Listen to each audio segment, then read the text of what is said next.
बहुत साल पहले एक घास के मैदान में एक चींटी और एक टिड्डा रहता था। दिन भर चींटियां बहुत काम करती थी। दूर खेत से गेहूं के दाने लाने का कठिन कार्य वो करती थी। उनका ये कार्य बड़े ही अनुशासन से चलता था। हर सुबह वो जल्दी में रहती थी। सुबह की पहली किरणों के साथ वो अपने सर पर बड़े ही भारी गेहूं के दाने लेकर संतुलन संभालते घर जाती थी। गेहूं का हर एक दाना ध्यान से कप में रखती और दाने लाने के लिए फिर से वापस जाती। पूरा दिन बिना थके बिना आराम किए जाती तथा आती और गेहूं के दाने ध्यान से कप में रखती थी। उधर दूसरी तरफ एक आलसी टिड्डा दिन भर छांव में आराम करता और गाने गाता था। भविष्य में क्या होगा इसकी फिक्र किए बिना वह आराम से जीता था। उसे दिन भर काम करने वाली बेचारी चींटियों पे दया आती थी। दिन बीत रहे थे, तभी टिड्डा आलस भरा घास पर कूदता और आराम से स्वादिष्ट खाना खाता था। गाना गाते गाते आराम से जी रहा था। जब चींटियां दाने लाकर घर में अच्छे से संभाल कर रख रही थी और मेहनत कर रही थी। एक दिन हर रोज की तरह सारी चींटियां दाने ला रही थी। तब उनमें से एक चींटी भारी दानों की वजह से नीचे गिरी, इसलिए वो बुरा मानकर रोने लगी। उसे मदद करने के बजाय टिड्डा उसे देखकर हंसने लगा। चींटी ने कहा, टिड्डे महाशय, ये दाना मेरे घर तक उठाकर ले जाने में आप मेरी मदद करेंगे क्या? मैं आपकी बहुत आभारी रहूंगी। चींटी की बातों को अनसुना करके टिड्डा अपने ही संगीत में धुंध रह गया। चींटी ने अकेले ही अपनी मेहनत से वो दाना उठाया और वो चली गई।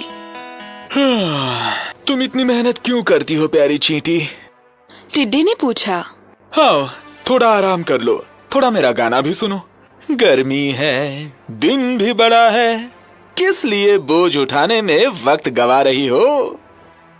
चींटी ने अनसुना करके अपनी गर्दन घुमा ली। थोड़ा सा जल्दी में ही खेत की तरफ वो रवाना हो गई। तभी टिड्डा जोर से हंसा। तुम बड़ी बेवकूफ चींटी हो। टिड्डे ने फिर से उसे पुकारा। आओ और मेरे साथ नाचो गाओ। काम को भूलकर गर्मी का थोड़ा सा मजा लेते हैं। मैं बारिश के मौसम के लिए खाना इकट्ठा करने में लगी हूँ, चींटी ने कहा, और तुम्हें भी ऐसा ही करना चाहिए। हाँ, बारिश की चिंता इतनी क्यों करनी है? टिड्डे ने जवाब दिया। अभी तो हमारे पास बहुत सारा खाना है और बहुत सारा वक्त है बरसात की तैयारी के लिए। लेकिन चींटी को समझ आ गया था कि वो क्या कर रहा है, इसलिए वो अपने रास्ते निकल गई। इधर टिड्डा पूरी ऋतु में अपने ही नाच गाने में व्यस्त रह गया। सारे दिन काम करके बारिश की तैयारी करने के बजाय उसने खेलना, नाचना, गाना इन्हें महत्व दिया। ये सुंदर गर्मी के दिन हमेशा रहने वाले नहीं हैं और जल्द ही बारिश और उसके बाद सर्दी आने वाली है, ये तो वो भूल ही गया था।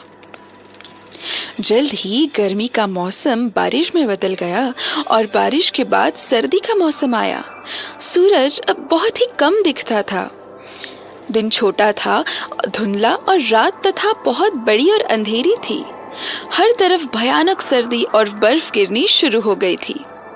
टिड्डा सर्दी से कांपने लगा, खुद को सूखे पत्तों से बचाने की कोशिश में थकने लगा, परंतु हवा जोर से आने पर उसे ठंड लगती थी।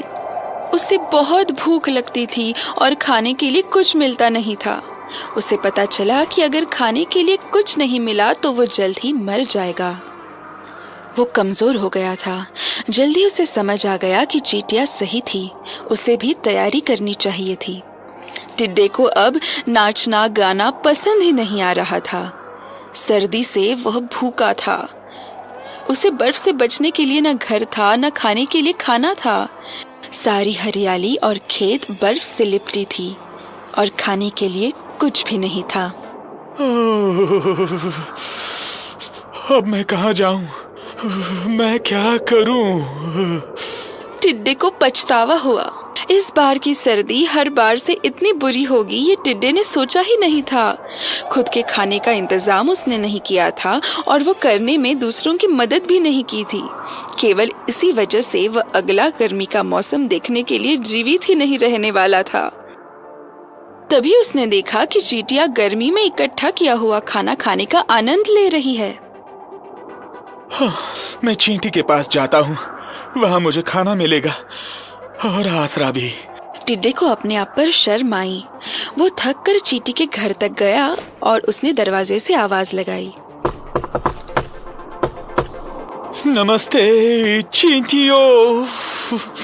वो मुस्कुराते हुए बोला, मैं आ गया तुम लोगों के लिए गाना गाने, लेकिन उसके लिए मुझे थोड़ी सी गर्मी चाहिए और कुछ खाना भी चाहिए ताकि मैं गा सकूं।